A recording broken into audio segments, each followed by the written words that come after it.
Hello and welcome to News Central. Now coming to you live from Lagos, Nigeria. I'm Sulaiman. Our led the headlines others are. Opposition leaders in Chad reject Deby's son takeover of power. 4 killed, several others injured in latest insurgency attack in Somalia. Locust outbreak destroys over 700,000 hectares of land in Namibia. Details of these and others after now.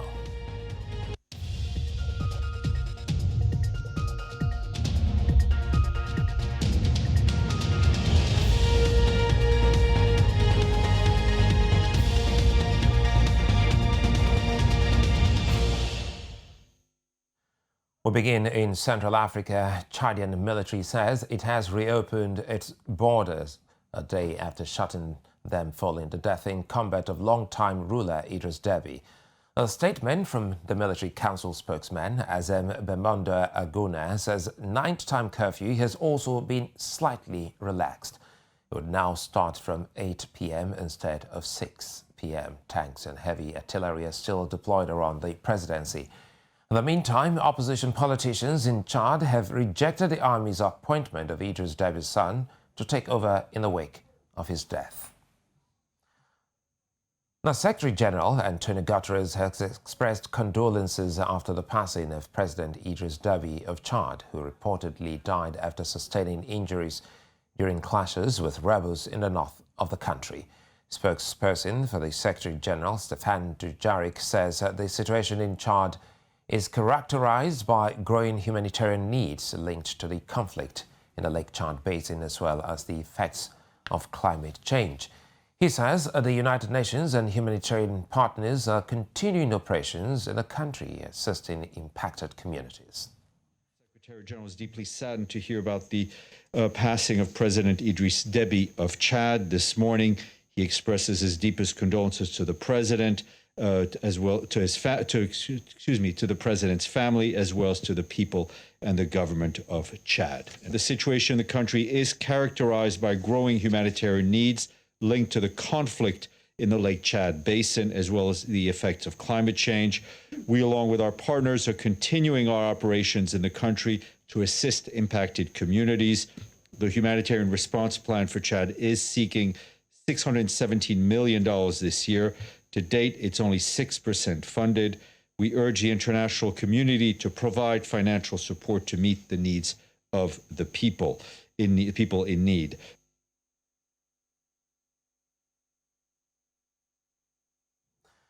Now, former South African President Jacob Zuma was dealt another heavy blow today when his legal team withdrew from his fraud and corruption trial, which gets underway in less than a month. The former statesman must appear in the Pietermaritzburg High Court on May 17, where he faces charges of money laundering, racketeering, corruption and fraud.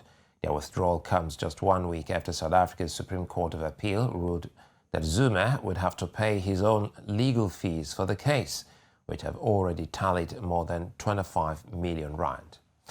Now, South African journalist and editor Candice Bailey joins me now to unpack this development. Good to see you again, Candice. Take us through what happened today in court.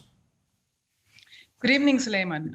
In a nutshell, Mabuza Attorneys, which is the firm that has been representing Jacob Zuma, filed a formal notice of withdrawal at the Pietermaritzburg High Court this morning, informing the court that they would be withdrawing as the attorneys of record on the matter. So we don't know at this moment why they've withdrawn from the matter.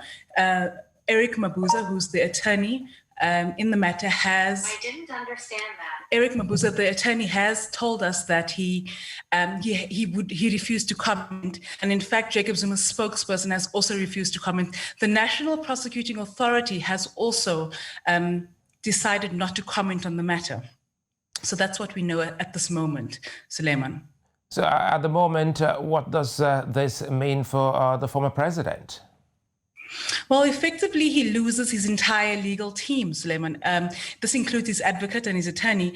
It could be another delaying tactic on the part of Mr. Zuma, but the National Prosecuting Authority has indicated that they are ready to go to trial on May 17th. So he will have to get a new legal team.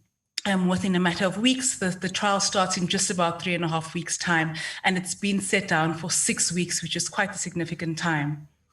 Well, is there a link between their withdrawal and the developments in the Supreme Court of Appeal just last week?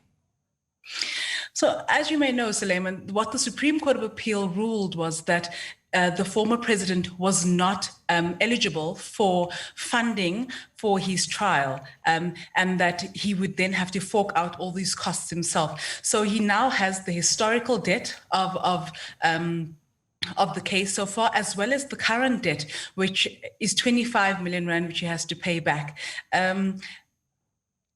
It could be that the attorneys on record, that there's a link between the money that is owed and the money that has to be paid back, and the fact that he may not have money. What is interesting is that Jacob Zuma's finances, and particularly his ability to pay for his legal costs in this trial, has come to the fore in the past. There was a few years ago, we had the Friends of Jacob Zuma Trust, which funded his legal costs to a certain degree. So whether they come forward now is another story. Well, has it been established if the President, Cyril Ramaphosa, will be appearing on the same matter? No, the president will not be appearing on the same matter.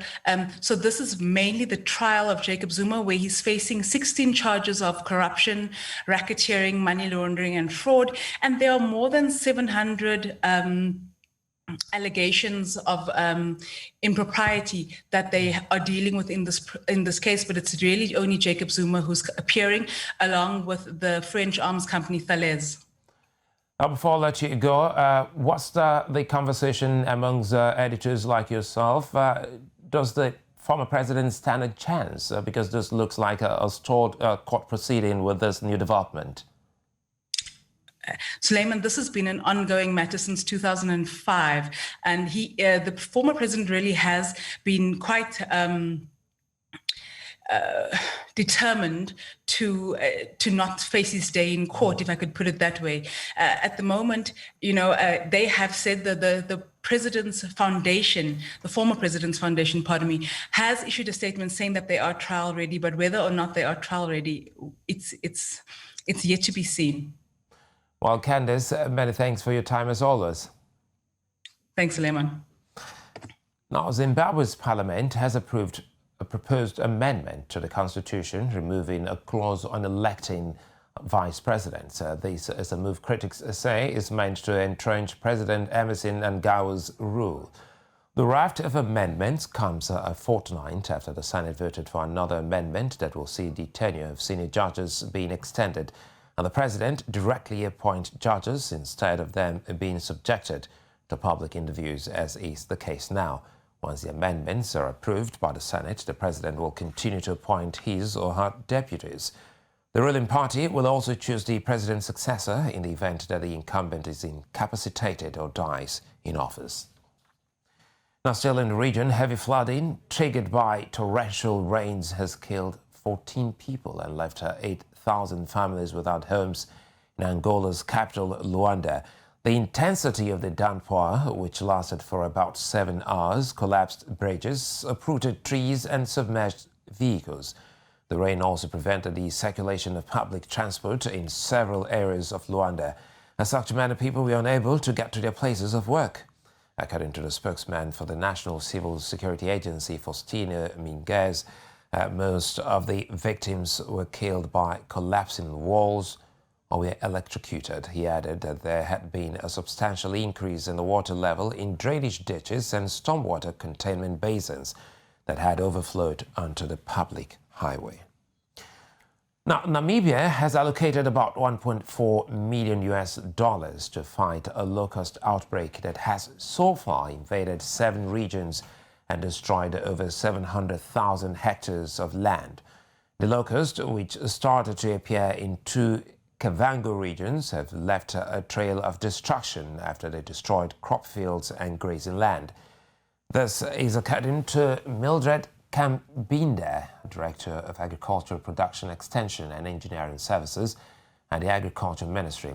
The last locust outbreak was reported in northeastern Namibia in August of 2020, destroying over 500 hectares of grazing land in that country. Now, coming up on the news, the United Nations International Children's Emergency Fund worried over effect of crisis on children in Tigray. Details of this story and more when we return. Stay with us.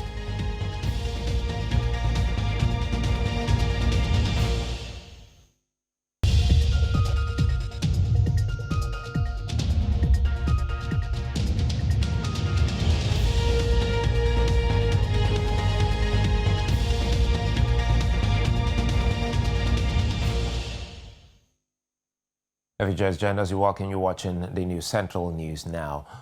Now, to the Horn of Africa, at least 4 people have been killed and several others injured in a mortar attack in the Somali capital of Mogadishu. The Somali National Army radio says Al-Shabaab militants fired mortar shells which landed in Bodeh and Wata Nabada, the residential districts in the Benadir region, killing the 4 people. Al-Qaeda-allied terrorist group Al-Shabaab claimed responsibility for the latest attack, saying their fighters targeted the Somali presidential palace. However, no mortar shells landed on the heavily fortified facility in the latest attack, which is the second mortar attack in less than 2 months in the restive capital. Now, Eastern Africa, as the crisis in Tigray enters its 5th month with no clear end in sight, UNICEF says concerns about the harm this crisis will cause to children are now being realized. More than 1 million people have been displaced and fighting continues, while access and security remain serious issues. UNICEF says what is emerging is a disturbing picture of severe and ongoing child rights violations constituting a protection, education and nutrition emergency. UNICEF spokesperson James Elder said that there is no end in sight to the conflict. Now to Central Africa, where heads of states, a summit in Angola is focusing on the political crisis in the Central African Republic. The political and security situation in the Central African Republic is the focus for heads of states who attended a mini summit in the Angola capital, Luanda. Presidents of Angola, Rwanda, Congo, and the Central African Republic took part in this closed-door meeting where they welcomed the recent Resolution 2566 of the United Nations Security Council that approved an increase of 2,750 military personnel to reinforce the existing contingent in the Central African Republic. In the meantime, the Angolan president has again appealed to the international community to join the efforts for the pacification of the Great Lakes region. In Nigeria, National Petroleum Corporation has called for calm over petrol queues that have reappeared in several states of the country, including the federal capital, Abuja. The group managing director of the corporation, Mele Kyari, after a brief visit to Nigeria's President Muhammadu Buhari, assured the public that issues leading to the queues have been resolved. Kyari blames the queues on striking petroleum tanker drivers, insisting there is no cause for alarm. As I speak to you this moment now, loading has commenced in all depots in the country. Dispatches of trucks are ongoing in all depots in the country, and they have called off the strike for a period of 1 week so that enable us to intervene and find resolutions. So perhaps it is a policy matter, I'm sure you're aware of this. There are engagements going on within government to get the best framework for having a fully regulated PMS market. As this is going on, we're engaging all parties and all stakeholders as government, and to make sure that at the end of the day, there's an exit that is beneficial to the ordinary man. And that is why we know we will not be able to complete that in the month of May, and therefore we declare that there will be no increase in fuel price. The National Youth Service Corps in Nigeria may be considering deploying corps members to the 16 members states of the Economic Community of West African States, ECOWAS. A lecturer at the University of Ibadan, Oyo State, in southwest of Nigeria, Professor Oka Obono gave the proposition to the Corps top management at a retreat in Suleja, Niger State. Professor Obono stated that the advantages of Nigerian Corps members deployed across the West African sub-region would include the massive reduction in unemployment among the youth as well as regional exposure. Correspondent Omolola Ololade has more.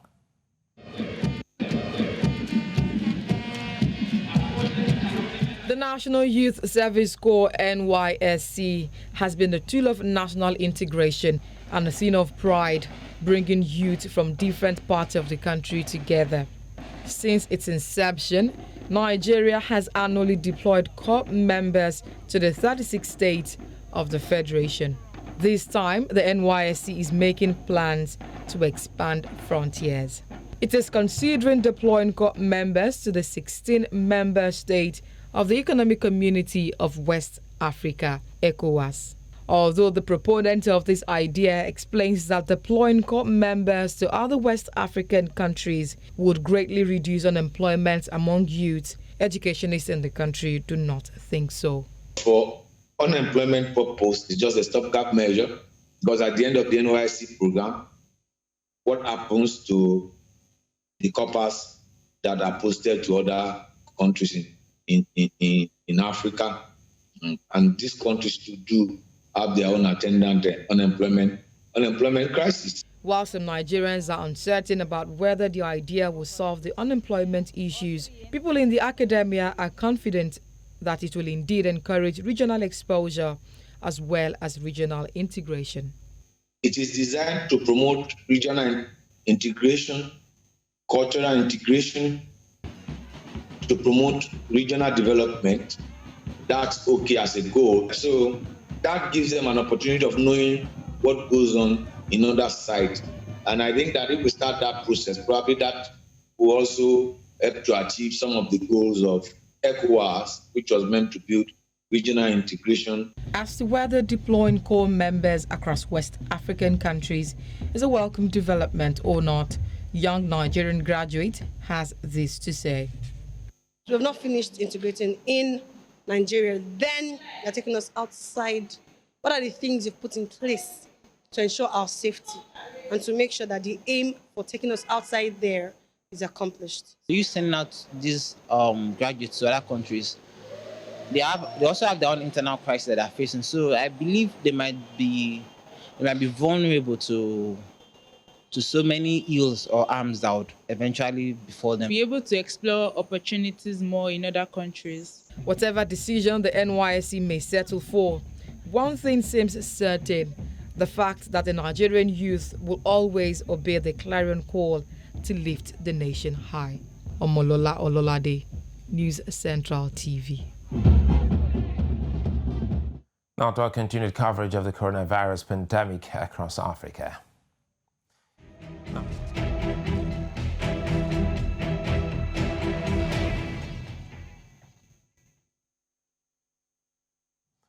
The Africa Centers for Disease Control and Prevention, Africa CDC, says the number of confirmed COVID-19 cases in Africa has surpassed 4.43 million on Tuesday.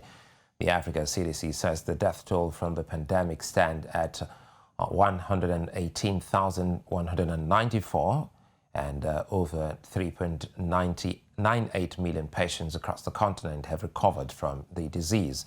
According to the Africa CDC, South Africa, Morocco, Tunisia, Ethiopia and Egypt are the countries with the most cases in the continent. Now, South Africa has recorded over 1.56 million COVID-19 cases, which is the highest among African countries, followed by Morocco with 505,949 and Tunisia with over 280,000 cases. Now, in West Africa, the National Primary Healthcare Development Agency says of the 4.4 million Oxford AstraZeneca COVID-19 vaccines received in the country, 1,114,408 million have been utilized. It says the figure represents 55.5% of targeted eligible group. The federal government has directed state governors not to exceed 50% utilization of the vaccines allocated to their states. It reports that this is to allow for a second dose to those who had taken their first doses, adding that the remaining 50% will be administered 8 to 12 weeks from the date of the first doses. Now, in East Africa, Ethiopia's Ministry of Health has registered over 1,500 new COVID-19 cases in the past 24 hours, taking the nation tally to almost 250,000 on Tuesday. Now, a total of 47 more deaths were reported across the country during the same period, bringing the national death toll to 3,439. The East African country also reported 1,290 more recoveries, taking the national count of recoveries to 181,935. Ethiopia, Africa's second most populous nation, is one of the countries hardest hit by COVID-19 in Africa. The latest figures from the Africa Centers for Disease Control and Prevention show Ethiopia's COVID-19 cases accounted for about 5% of the continent's total. Now, Zimbabwe's Health Minister, Dr. Constantino Chiwenga, has decried the current state of misinformation regarding the COVID-19 vaccine. There have been rumors making the rounds that the vaccine affects childbirth in women amidst many other false stories. Zimbabwean journalist Lala Ngwenya spoke with News Central on this. His concerns are attributed, well, there's been a concern on the slow uptake of COVID-19 vaccines. And this concern comes straight from the office of the Minister of Health and Childcare, who also happens to be the Vice President of Zimbabwe, Dr. Constantino Chiwenga. His concerns are attributed to the fact that there's so much misinformation out there, there's so much fake news out there, there's so many myths going around, and there's also lack of information on COVID-19 vaccines and the importance of having people vaccinated for this vaccine.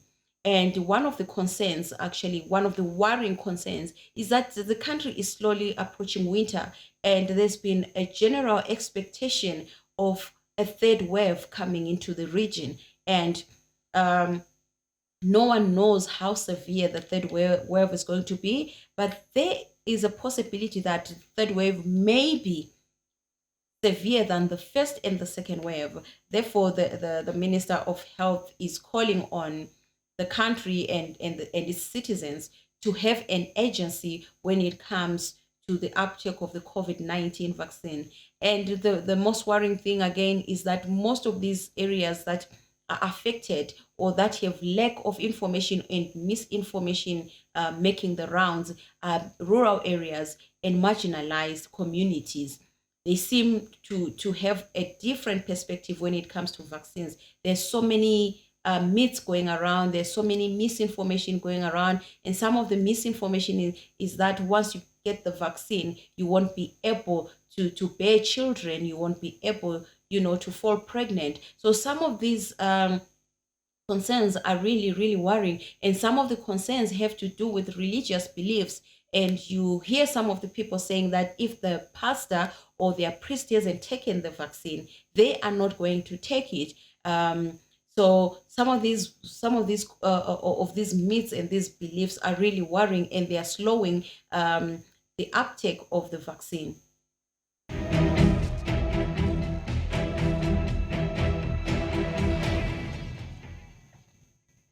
Still on health matters, the World Health Organization has welcomed the Gambia's elimination of trachoma as a public health threat, saying it will save families, including children, from blindness. Health workers have been urged to closely monitor the trend to sustain the gains. Trachoma is caused by the chlamydia bacteria and is spread from person to person by contaminated fingers, flies and towels.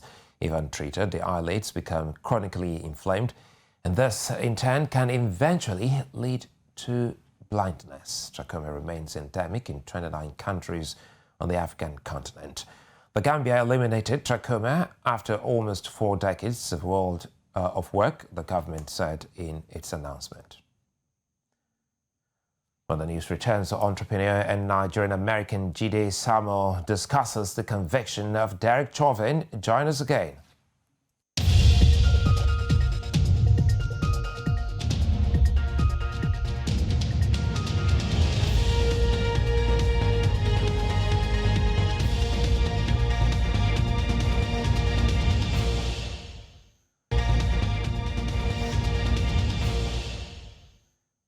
Yes, President Joe Biden says the conviction of former police officer Derek Chauvin in the killing of George Floyd can be a giant step forward in the march towards justice in America. White officer Derek Chauvin was filmed kneeling on African-American Floyd's neck for more than 9 minutes, sparking mass protest against racism. He was found guilty on Tuesday of second-degree murder, third-degree murder, and manslaughter. Today's verdict is a step forward. I just spoke with the governor of Minnesota, who thanked me for the close work with his team. I also spoke with George Floyd's family again, a remarkable family of extraordinary courage. Nothing can ever bring their brother, their father back. But this can be a giant step forward in the march toward justice in America. The guilty verdict does not bring back George. But through the family's pain, they're finding purpose. So George's legacy will not be just about his death, but about what we must do in his memory. I can't breathe. I can't breathe. Those are George Floyd's last words. We can't let those words die with him. Now, entrepreneur from Atlanta, Georgia, Jide Sabo joins me now for more on this. Good to see you, Jide. And, the former Minneapolis police officer who's been found guilty of all three charges, second-degree unintentional murder, third-degree murder, and second-degree manslaughter. That's a rare one in a system where it's uncommon to prosecute police for killing someone, let alone convict them. How does this, resonate amongst the minority and African-American community? For starters, we hope this is a first step forward in helping bridge the gap between the systematic racism that's been going on in the United States against African Americans. And the fact that Derek Chauvin has been convicted, we hope that this sends a message to other police officers to at least treat us African Americans in the United States equally. Well, as an African-American living in the United States, what is your personal experience, with the American police? Do you feel any, sort of apprehension or threat when accosted by police officers, especially the white police officers? Not necessarily, but there is always that feeling whenever you get pulled over or I get encountered by a police officer of how it's supposed to end. There's always that scare whenever I get pulled over by a police officer, which is not supposed to be happening. The job of the police officers in the United States is to protect and serve and not be the judge and the executioner whenever I'm being pulled over or whenever I call for a police officer's help. Well, anyway, this joy concerning this justice for George Floyd and almost everyone in the United States has been sort of cut short by the shooting to death of another teenager, Bryant. So how does this come in the wake of this conviction? It was a very short celebration, and it's very sad to see the life of a 15-year-old or 16-year-old young girl, to be taken by a police officer that was called by her to protect and serve her in an incident of altercation with other people. As I'm sure a lot of people have seen in the video, the police officer did not do his job as protecting and serving. And that shows the length and the weight of systematic racism in this country. When the police officer got out of the car, he did not ask any questions. He just came out and just convicted her right on the spot. And this was a 15-year-old child. She was clearly in danger, and she was the one that was called a police officer for help. So we hope that the conviction of Derek Chauvin sends a clear message to eliminate the qualified immunity for police officers and hold police officers accountable for their actions against African Americans and everybody else. Well, I can as well understand how you struggled to describe what happened to Bryant after the release of that video, quite a disturbing one, knowing full well that even after she was shot, he was still holding the gun to her lifeless body. But again, Joe Biden has called this systemic racism a stain on the nation's soul. Is the government doing anything enough to help, stop this? There's been promises and broken promises. Like I mentioned earlier, the police officers they have this thing called qualified immunity, where their actions are basically justified by their departments. And we hope that with the movements that's been going on in the past couple of years against systematic racism, that these incidents and the police officers are actually held accountable.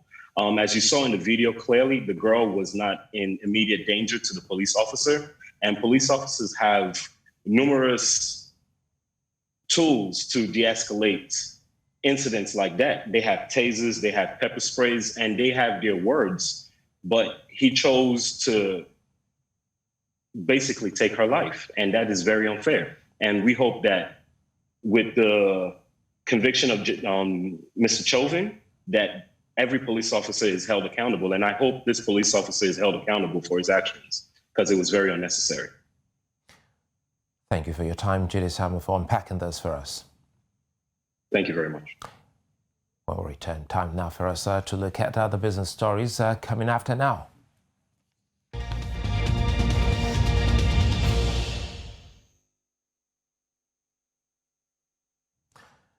Now, South Africa's inflation rate has increased less than earlier forecast in March as underlying price pressures remain muted, prompting traders to trim expectations for an interest rate hike this year. The headline Consumer Price Index has risen to 3.2% from a year earlier, compared with 2.9% in February. The Pretoria-based Statistics South Africa reported on Wednesday in a statement on its website. Before the announcement, 3.3% was projected as the inflation rate. Core inflation, which excludes the prices of food, non-alcoholic drinks, fuel and electricity, slowed to 2.5%, which is the lowest level since at least 2009. This shows that there is little underlying price pressure in the economy that emerged from its longest recession in 28 years in the fourth quarter.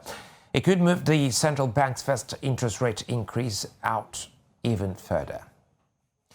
Now, Facebook moves to complete with popular app Clubhouse.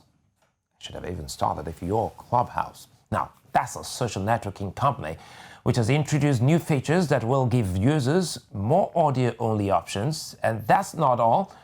While the news of Ghana being chosen as Twitter's African headquarters is still fresh, yet another multinational technology company has announced that it will be setting up its African headquarters soon.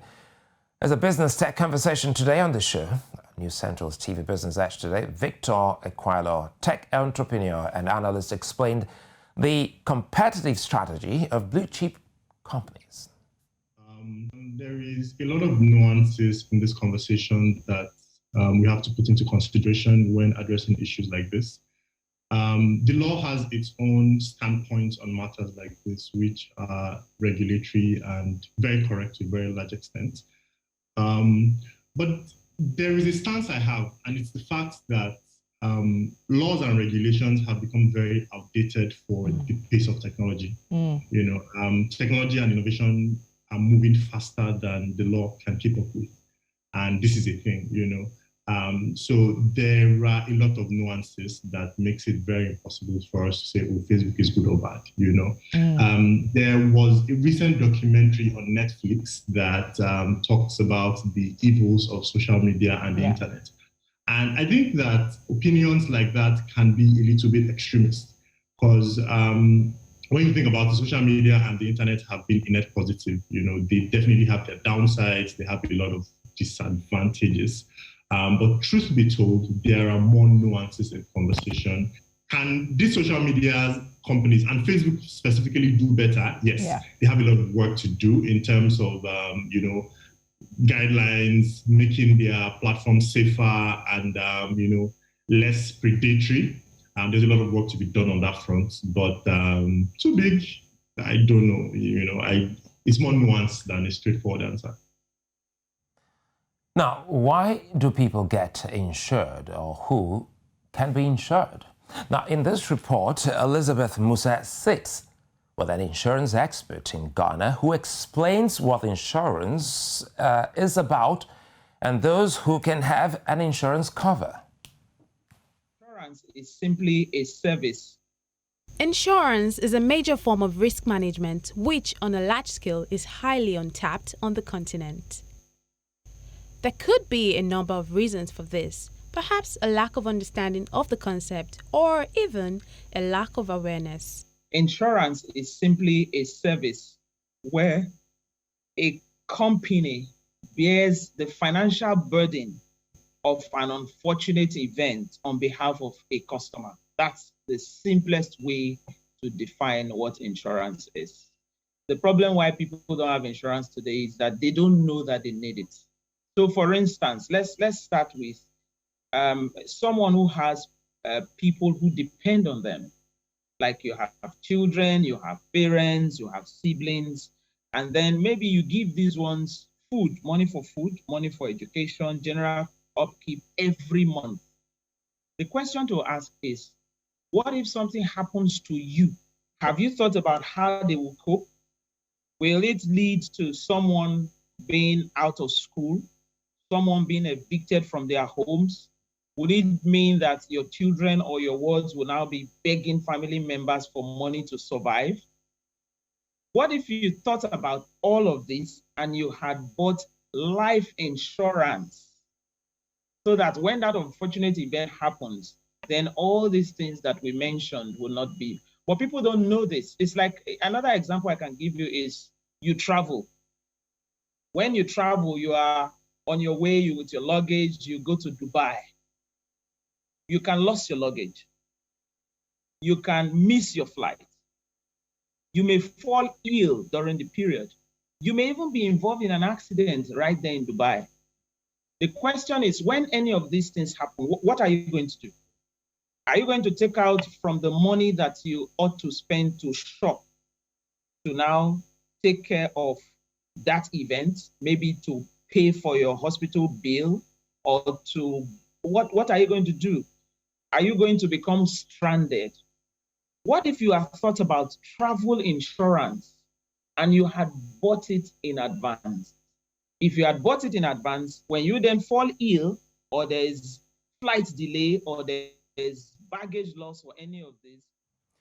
Well, Mamelodi Sundowns and Amazulu played a goalless draw. Well, pretty much more on the world of sport with Onyinye Obaro.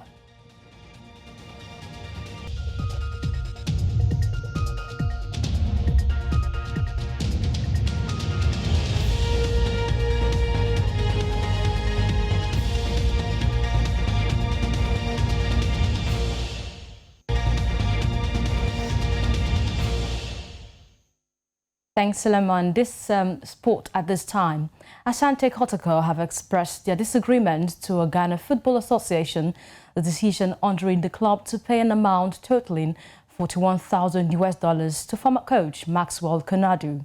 The issue relates to Coach Konadu reporting the club to the Players Status Committee of the GFA for wrongfully dismissing him. In their ruling, the committee explained that they declined the request of Maxwell Konadu seeking damages and legal costs. Instead, they ordered Kotoko to pay the former coach his residual salary, an outstanding sign-in fee, and a further 2,000 Ghana cedis as a standing winning bonus for him. In a statement, Asante Kotoko indicated that they had disagreed with the ruling and planned to exhaust all legal remedies available, even if it means proceeding to the famed Court of Arbitration for Sport. Asante Kotoko sacked Maxwell Konadu in December 2017 after CEO Nana Yol Aponsa unilaterally terminated his contract. The grieved coach decided to take matters to the Players' Status Committee to seek relief for wrongful dismissal. Now to South Africa, Mamelodi Sundown and Amazulu players played a goalless draw in a league match which was played at the Johnson King Park Stadium on Wednesday afternoon. The Brazilians went into the encounter in Durban unbeaten for their first 20 league games, while Usuthu were undoubtedly one of the informed teams in the PSL. Both teams were at each other's throats for the work to go, with Amazulu showing Sundowns no respect. It was end-to-end stuff at the start of the second half, with both teams taking the game to each other. Amazulu came to the closest to breaking the deadlock when they hit the upright midway through the second half. In the end, both Amazulu and Sundowns settled for share of spoils and remained where they were on the Premiership log before the match. Now to cricket. The Nigerian Cricket Federation has called up 20 players to the men's national team camp at the Tafawa Balewa Square Cricket Oval in Lagos. The camp, which will hold from the 22nd April to 3rd of May, is in preparation for the series of international engagements by the national and under-19 side. Scheduled for the third and fourth quarter of 2002, the NCF said in a statement that players are expected to resume camp on Wednesday, today, 21st of April. The NCF said women's national under-19 and senior team camp will commence immediately after the men's camp. Over the last 2 months, the NCF has organized domestic competitions that allowed the newly appointed head coach and high-performance manager Asanka Gurusinha the opportunity to assess Nigerian top players. Now we move to Kenya, where the Kenyan prisons on Wednesday made light work of Burundi's Muzinga, trashing them 3-0 at the Asaben Nasri Arena in Tunisia. David Lugano's charges barely broke a sweat as they walked over Muzinga, who were clearly thrown into the deep as soon as their fixtures was announced on Tuesday after the draws. Lugano made the most of the inferior opponents to give each player a chance on court. Young stars Medin Sander and Theresa Akai profiting with their debut at the stage. At the end of the encounter, both coaches did not miss words, sharing their sentiments. Yeah, it's true, it was an easy match, not very tough. We know Muzinga not very strong. The young girls were still trying. But for us, the most important thing was to see how much you can avoid the mistakes that you're doing. I tried every player got a chance to play so that we start preparing for the next matches, which are going to be even tougher. So for me, I'm impressed because we won 3-0. Winning is important, it doesn't matter the quality. But we are looking forward to now the second match. This one is gone. We're looking for the second match, which is after 2 days. It was difficult to judge because the performance of the other team was a bit low. But they've played well, they've tried. My main interest at this point in time was to see how many mistakes they are making so that we can avoid. So up to that point, I think I'm impressed. We don't make so many mistakes. And the few that we have made, we have tomorrow to rectify and ensure that before we play our next match, we're in good shape. I think everything. From the service, from the receiving, and from the attack and the blocks. I think it was a very good start for us. Not a very big match, but it was good for my players to adjust. Know that this is a competition and what they are supposed to do and what we are expecting. In fact, it is a very good eye-opener for us. You know, a player cannot grow sitting on the bench. You have to have confidence with your players because I think I'm their coach and I brought them here knowing their capability. So to me, I am happy that they have the confidence and they are showing me that the sky is the limit. They can go for a big war, and this is all what I want. I want every player to be ready for this championship, not first seats, but the 14 of them, that they can come one time, do the duty, come out, another one comes. That is the type of the players I think I have. And I'm very happy with the young ones, that they have the courage. The coaches there sharing their sentiments. That does it on Sport Update at this time. I am Onyechi Obaro. Overnight to you, Sulaiman. I'm quite sure in the world of entertainment are also replete with sentiments, and more so now that There's a 90 days jail sentence against Ghanaian actress Petroleum, and there's also some news on Rafiki film ban in Kenya. Sam Dandy has more.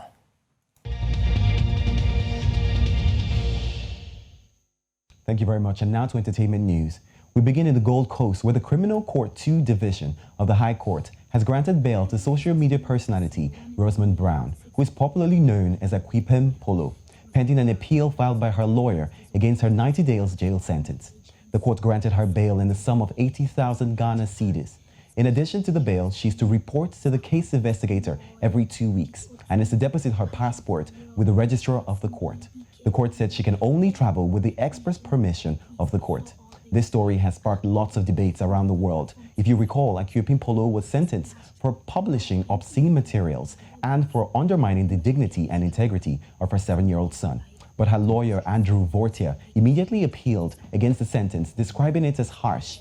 He subsequently also appealed for bail for Akwepem pending determination of the appeal. We will continue to follow the story and bring you updates subsequently. Still on legal matters, the High Court in Mombasa has declined to lift the ban on Rafiki film, a locally made film that is deemed controversial for featuring lesbian romance. Resident Judge Eric Ogola struck out a constitutional petition that was filed in an attempt to have the ban imposed on the consumption of the film in Kenya. The film was banned by the Kenya Film Classification Board in April 2018 on the basis that it promotes homosexuality, which is illegal in Kenya. The fresh petition was filed by Michael Kioko, who argued that the board violated freedom of expression when it banned the distribution of the film. Mr. Kioko has filed the case, seeking for the court to declare that Dr. Ezekiel had violated their constitutional right when it banned the distribution, exhibition, broadcasting, and possession of the film in Kenya. He argued that he does not see any reason why a film on lesbianism would be restricted while other films depicting corruption, theft, assaults, vigilantism, and other murder are not prohibited. However, the Kenyan Film Classification Board and the Office of the Attorney General asked the courts to strike out the petition on grounds that issues being raised in the case have been conclusively dealt with by a Nairobi court. Now we end with some international news, as the US President Joe Biden says the conviction of former police officer Derek Chauvin in the killing of George Floyd can be a giant step forward in the march towards justice in America. Tons of celebrities around the world have commended the jury's positive judgment for justice for the late George Floyd, using the hashtag George Floyd verdict. Public figures like Wesley Snipes, Halle Berry, and many more have all expressed their satisfaction over the 3-count guilty charges. And that's entertainment news. My name is Sam Dandy.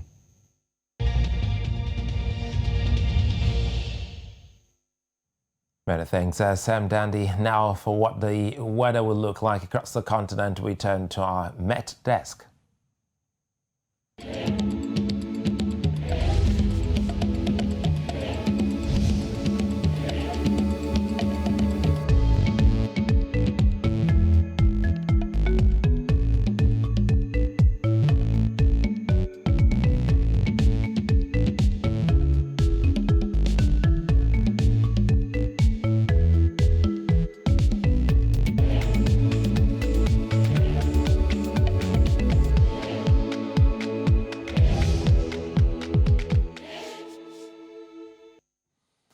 I see a lot of sunshine there, and that's all on the news at this hour. But before we go, let's remind you of our top stories.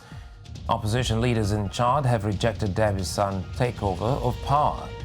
4 killed, several others killed in latest insurgency attack in Somalia.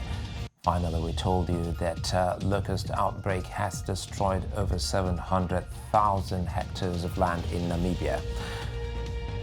Now follow us on social media. We are at News Central TV. You can also catch up with our news and programs. Just download the News Central TV mobile app on Play Store and iOS. You can also watch us live in StarTimes channel 274. I'm Sulaiman Alede. Many thanks for watching.